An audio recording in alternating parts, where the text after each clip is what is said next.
शादी के बाद लड़कों को अपनी माँ को नहीं बतानी चाहिए ये बातें। एक विवाहित पुरुष की अपनी माँ के साथ मजबूत बॉन्डिंग क्या उसकी शादी को प्रभावित कर सकती है? यह एक ऐसा विषय है जिस पर हमेशा ही बहस होती रही है। ऐसा इसलिए जो लड़के अपनी माँ के लाडले होते हैं वो हमेशा उनकी तारीफ करते हैं। वह न केवल अपनी माँ की हद से ज़्यादा परवाह करते हैं बल्कि अपनी जिंदगी से जुड़ी छोटी से छोटी बात बताने में भी नहीं कतराते। हालांकि शादी के बाद इसमें बदलाव लाना बहुत जरूरी है। ऐसा इसलिए क्योंकि इसका आपकी शादीशुदा जिंदगी पर गलत असर पड़ सकता है। बहुत बार ऐसा देखा गया है कि जो लड़के अपनी माँ को हर एक बात बताते हैं उनके पार्टनर के साथ न केवल उनका रिश्ता प्रभावित होने लगता है बल्कि ज़्यादातर मामलों में लड़कियां अपनी सास को ही दोषी ठहराती हैं। लेकिन यह समस्या पुरुषों की आदतों से है जिसकी वजह उनकी शादी में गलतफहमियां और मुश्किलें बढ़ने लगती हैं।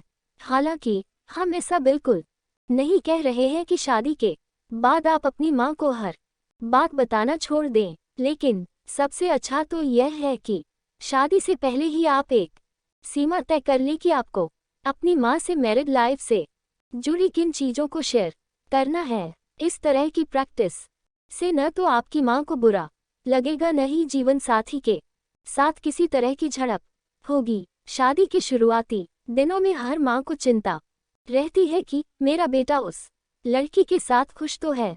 ऐसे में उन्हें अपनी पत्नी के बारे में बताने में कोई हर्ज नहीं। हालांकि बीतते समय के साथ इस चीज़ में कमी आना बहुत जरूरी है। ऐसा इसलिए क्योंकि माँ के प्यार जितना प्यार कोई नहीं कर सकता है। ऐसे में अगर आप अपनी माँ को अपनी पत्नी की बुरी आदतों या झगड़ों के बारे में बताएंगे तो इसका असर आपके शादीशुदा जिंदगी पर भी पड़ेगा।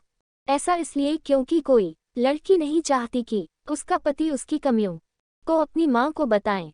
हाँ, आप चाहे तो घर से जुड़े किसी मुद्दे पर अपनी माँ की सलाह ले सकते हैं, लेकिन उन्हें अपने लड़ाई झगड़ों से हमेशा दूर रखें। शादी के बाद लड़कियों को अपनी माँ को नहीं बतानी चाहिए ये 5 बातें। बहुत सी माँओं की आदत होती है कि जब भी बेटा अपनी ससुराल जाता है तो ससुराल वालों ने उसकी कितनी खातिरदारी की वह इसका हिसाब मांगती हैं। हालांकि रिश्ते की शुरुआत में अपने ससुराल वालों से जुड़ी बातों को अपनी माँ को बताना गलत नहीं है, लेकिन 1 साल पूरा होते ही यह सिलसिला पूरी तरह खत्म हो जाना चाहिए। ऐसा इसलिए क्योंकि किसी भी लड़की को अपने घर वालों की बुराई पसंद नहीं आती है।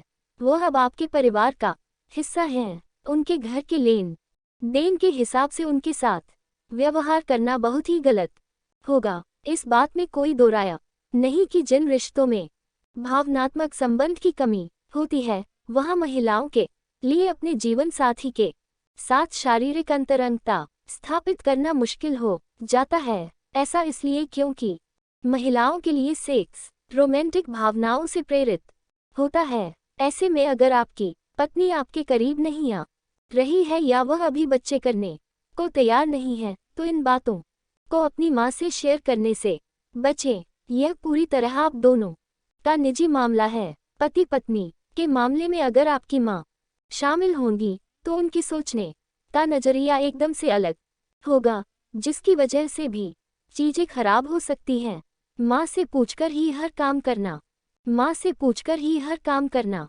जो लड़के शादी के बाद भी अपनी निजी फैसले को लेकर अपनी माँ पर ही निर्भर रहते हैं उनकी पत्नी के साथ खटपट होना तय है। उनकी माँ का हर फैसला न केवल उनके लिए आखिरी होता है बल्कि पत्नी के साथ किसी बात पर चर्चा करने के बाद भी वह अपनी माँ से ही कंफर्मेशन लेने के लिए जाते हैं। हालांकि यह लड़कों में समझदारी और परिपक्वता की कमी को दर्शाता है जिसका खामियाजा उन्हें आगे चलकर उठाना पड़ता है। हम ऐसा नहीं कह रहे हैं कि शादी के बाद आप अपनी माँ को भूल जाएं, लेकिन कुछ चीजें ऐसी भी होती हैं जहाँ पत्नी को आगे रखना बहुत अहम हो जाता है।